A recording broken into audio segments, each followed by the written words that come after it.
You are not behind. Maybe you're just solving the wrong problem. I love Mondays. I know that's not the popular opinion. For a lot of people, Monday feels like an alarm clock or a pile of obligations and proof that the weekend ended too quickly. But Monday has always felt different to me. Monday feels like a clean piece of paper. It feels like possibility.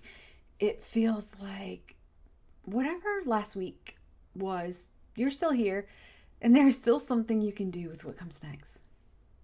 Possibility and opportunity. That's the spirit I want to bring into this podcast each Monday.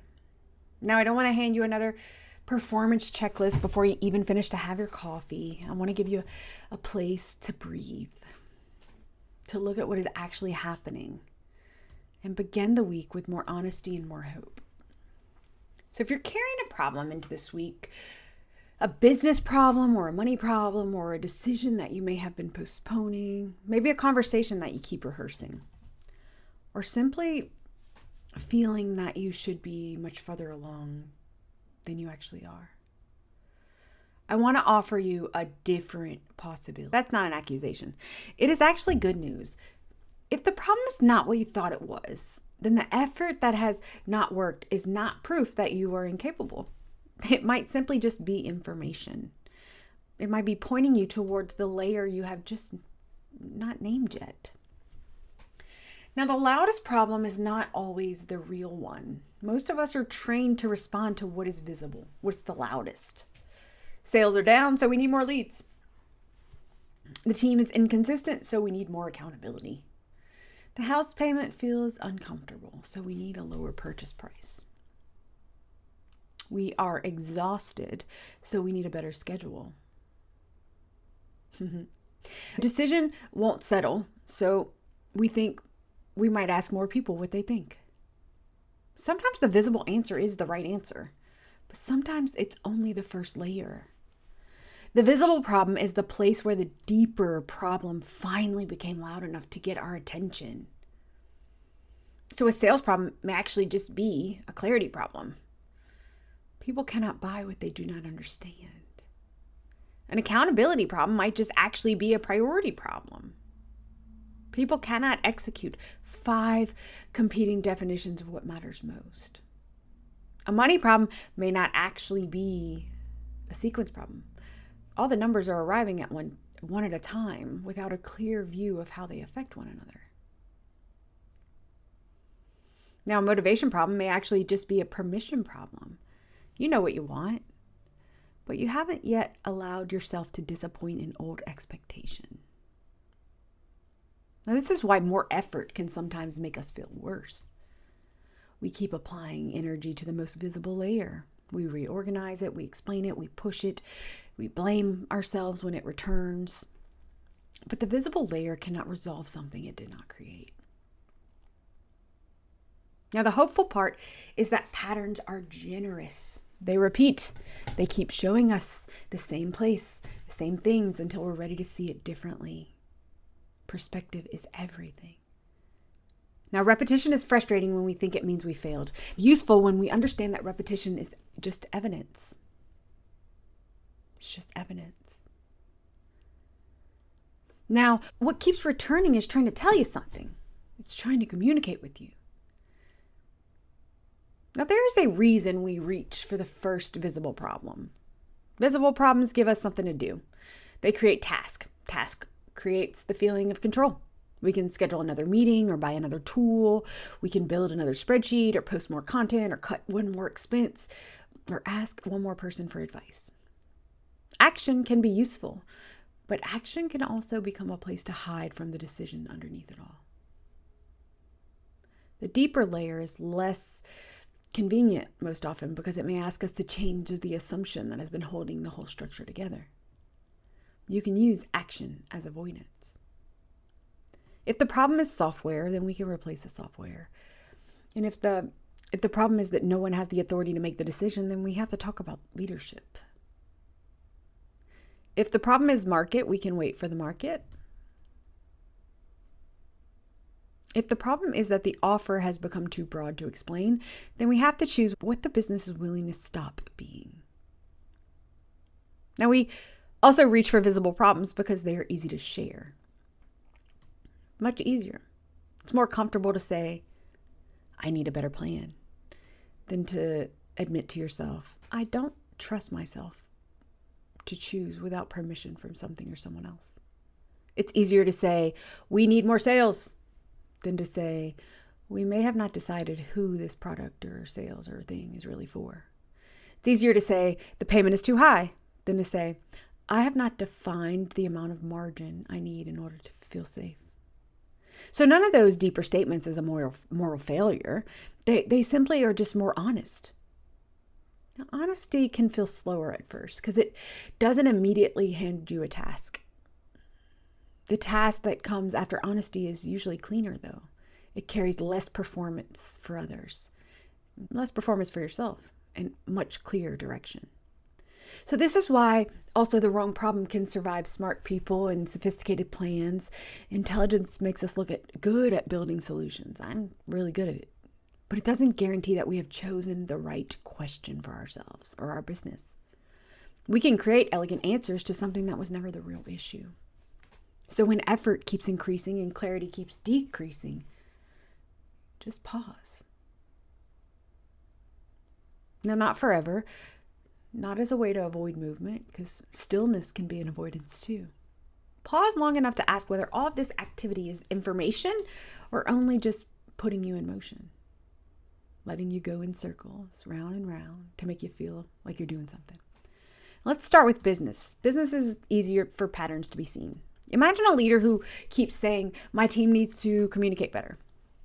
I've been guilty of this. That might be true, but what does better mean? Faster updates, clearer ownership, fewer surprises, more honest disagreement. A meeting can contain a lot of talking and still leave 5 people carrying 5 different meanings. So if people leave the same meeting with different understandings of what was decided, then the message wasn't finished. The visible problem looks like follow through.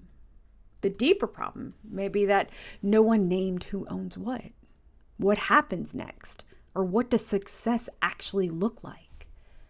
The same thing happens in sales. A business owner might believe that the problem is just not enough visibility. So they add another platform or another campaign or another offer, another sentence to their website. But if the buyer still cannot tell what problem is being solved, for whom, and for what the next step is, more visibility simply gives more people the opportunity to be confused.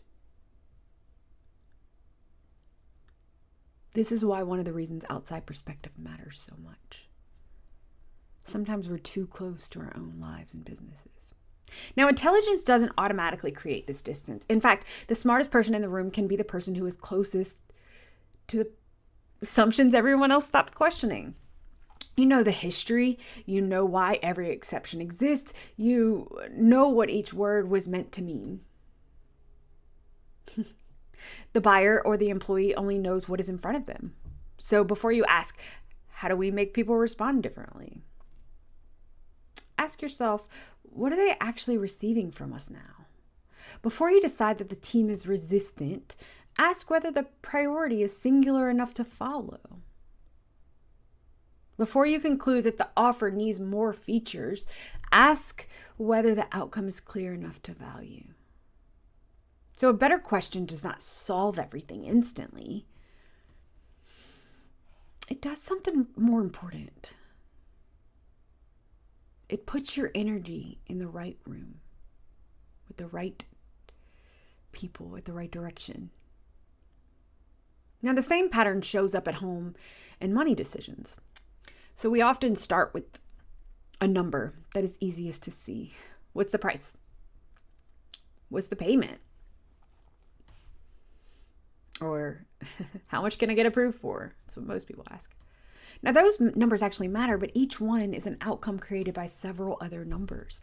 So a monthly housing payment can include principal, interest, property taxes, insurance, association dues, and sometimes mortgage insurance. But that payment also sits beside every other reoccurring obligation in your life.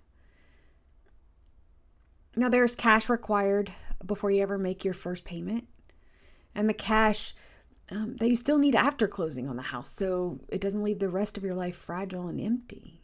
I mean, a house with No furniture. It's possible, but why would we want to do that to ourselves? That's why approval and comfort are not the same thing. An approval answers one question while using a lender's criteria and data and the things that are set forth. But a comfort is a household decision.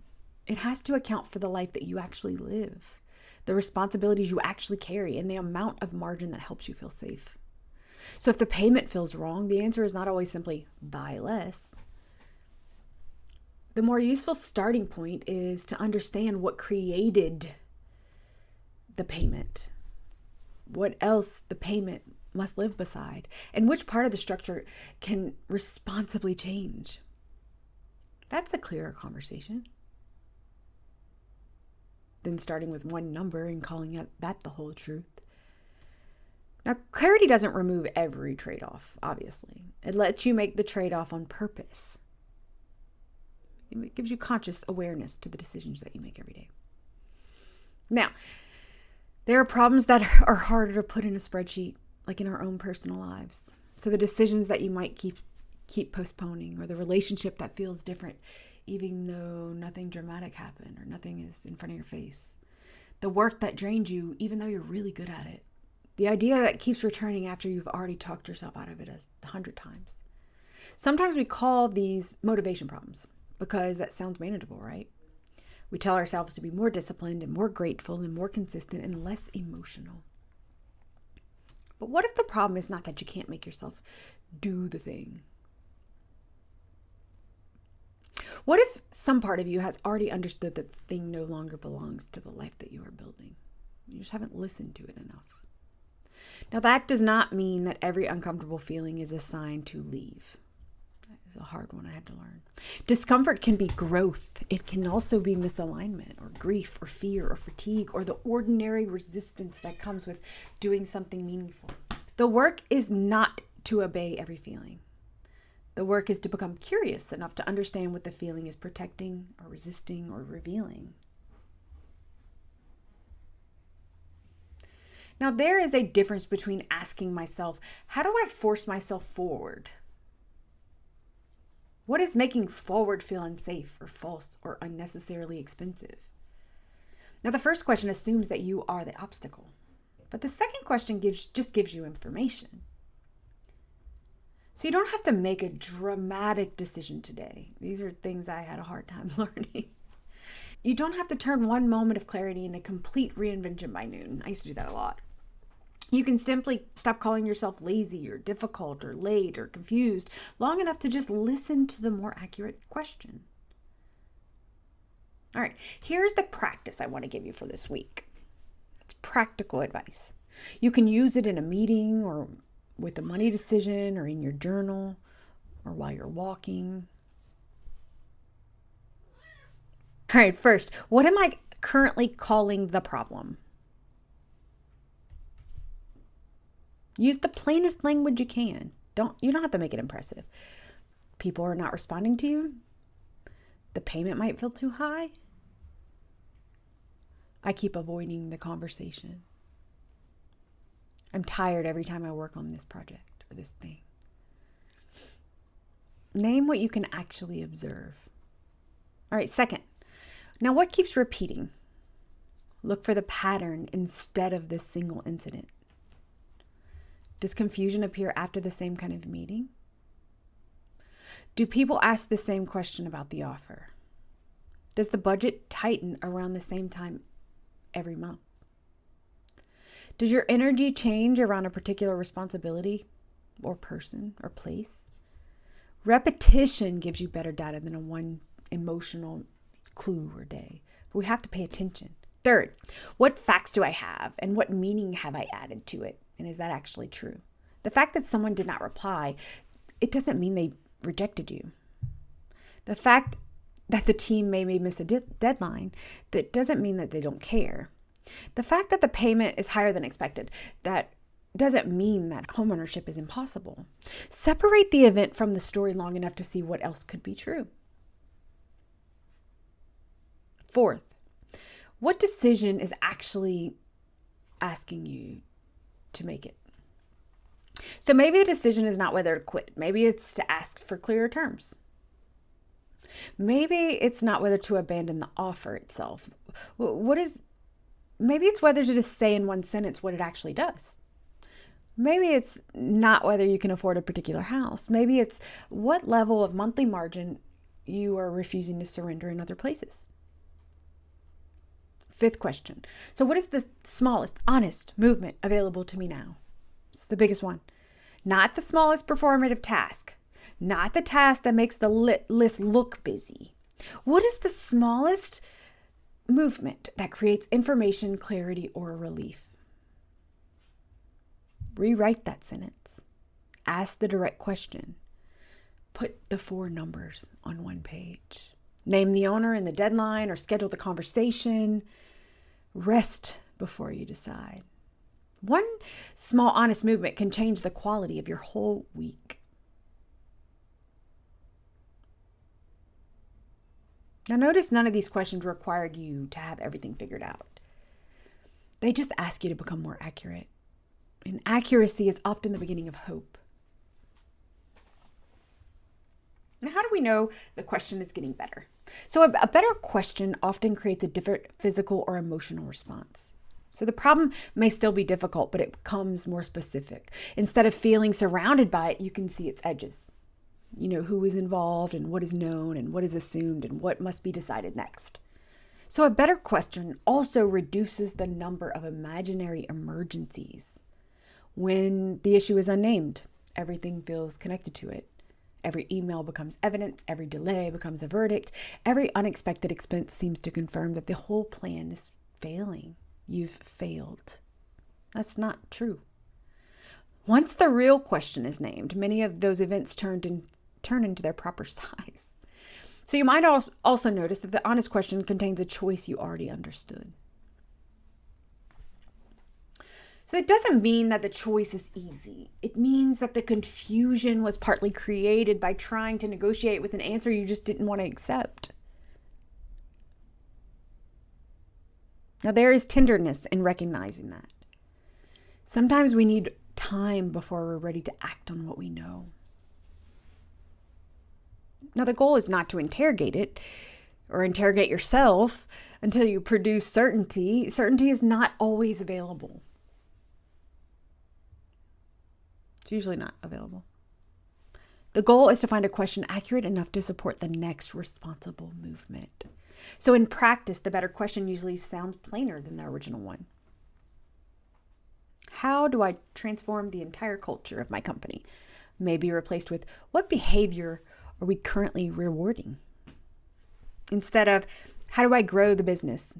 May say, can the right buyer understand the offer in under 1 minute? Instead of, can I afford the house? Maybe you should ask, what payment lets me keep the reserve and monthly margin that I need to feel safe? Instead of, what should I do with my life?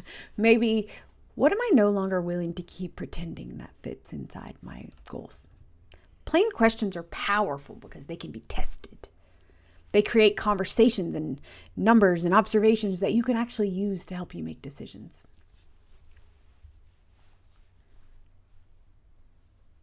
The observation room. Oh, in the first episode of this podcast, I talked about why I built one home for all my work. Business and leadership and home and money and creativity and love and legacy, they can all look like different subjects. But I have spent my life paying attention to the patterns underneath all of them. This episode is the next step in that conversation. So in the advisory, we look at the decision beneath the business problem. In the household, we look at the numbers beneath the payment and the systems beneath daily life. In the observation, we look at the ordinary moment that reveals something larger to us. Now, the rooms are different because the questions need different kinds of space. The perspective running through them is the same. I'm interested in what becomes possible when we stop treating the loudest symptom as the whole truth. I'm interested in the moment when a person sees the structure clearly enough to stop fighting themselves. I'm interested in practical clarity, but I'm also interested in the human required to use it. That's what I want Mondays here to become. a place to begin pretending you're not beginning from nothing. You're bringing everything you've learned, everything that you did not work, everything you noticed, and everything you're finally ready to name. You have all that. Now, I want to be careful with the word hope, because hope is sometimes presented as a demand to feel positive about things that are genuinely hard. And that is not what I mean. I want to change the perspective on how you see it. Now, hope is not pretending that the payment's comfortable or that you're aligned or the relationship is healthy or the decision is easy. So hope begins when we can tell the truth without deciding that the truth is the end of the story. So a clear problem is not always a small problem, but it's a problem that you can meet. You can ask help with it. You can gather the right information. You can change the structure of it. You can make the decision, grieve what it cost, or choose a different direction. Vague pressure makes everything feel impossible. Specific truth gives you somewhere to stand. This is why I don't want Monday to become another place where we perform optimism. Some weeks we will begin with energy. Sometimes you might begin with exhaustion. Sometimes they'll begin after news you never expected, or a conversation you didn't want, or a weekend that, just didn't restore you. Monday doesn't erase any of that. But what Monday can offer you is a threshold. You can arrive exactly as you are and still ask better questions. You can carry unfinished things and still make one honest movement for yourself. You can be uncertain and still refuse to abandon yourself and your goals and your visions. So maybe this week does not need a dramatic breakthrough. Maybe it needs one accurate sentence, one number placed beside other numbers, one responsibility returned to its owner, one conversation where the meaning is finally shared between two people, one decision that creates relief because it's true. That's enough for the beginning. And a beginning does not have to look impressive or change the direction of what follows it. So as you move into this week, don't ask yourself to solve your entire life before Tuesday. Please, I've done that before. Start with one honest question. What if the problem is not where it first appeared? Let the answer take time. Pay attention to what repeats. Separate what happened from what you decided it meant without all the facts. Name the decision underneath the noise. Then choose one movement that gives you better information. You are not behind. You are still learning the shape of what comes next.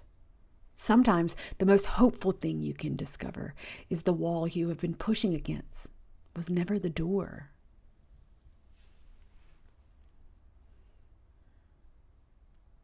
If this gave you a clear place to begin, subscribe to the Observation Room so we can meet here again next Monday. I'm Michelle Vaughn, and I'll talk to you then. Have an inspired week.